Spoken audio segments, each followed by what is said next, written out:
First at 5 o'clock, a man from Gillespie County was supposed to die by execution tonight, but now he's been given a reprieve.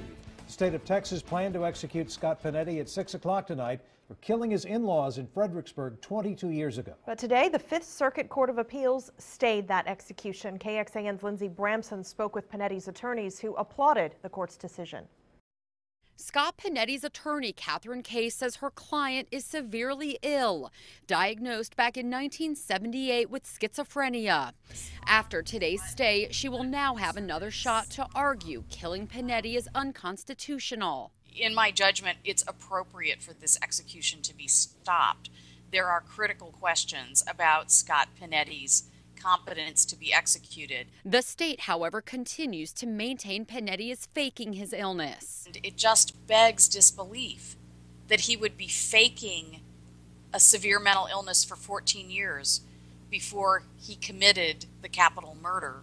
He is profoundly mentally ill. It is extremely well documented. Keith Hampton represented Panetti in the past and can vouch for his former client's mental state. If you stay in the room with him for more than 30 minutes, even if he's trying to maintain the facade of mental health, he can't keep it up. The Fifth Circuit will now decide whether Panetti gets a new execution date or spends the rest of his life in prison. Lindsey Bramson, KXAN News. The Attorney General's office did not appeal today's stay and chose to not comment on it. We also reached out to Scott Panetti's family. They did not want to talk to us on camera, but Panetti's sister did send us a message saying, quote, "We are overjoyed that common sense and compassion prevailed."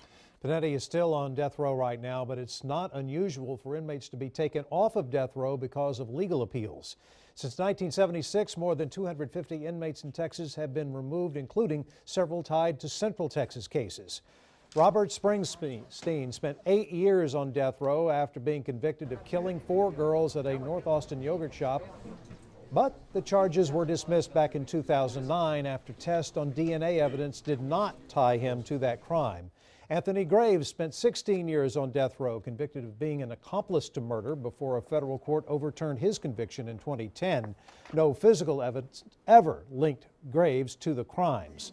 And Kathy Lynn Henderson will no longer face the death penalty for killing a baby boy in Travis County back in 1994. She is still in prison, awaiting a retrial in her case.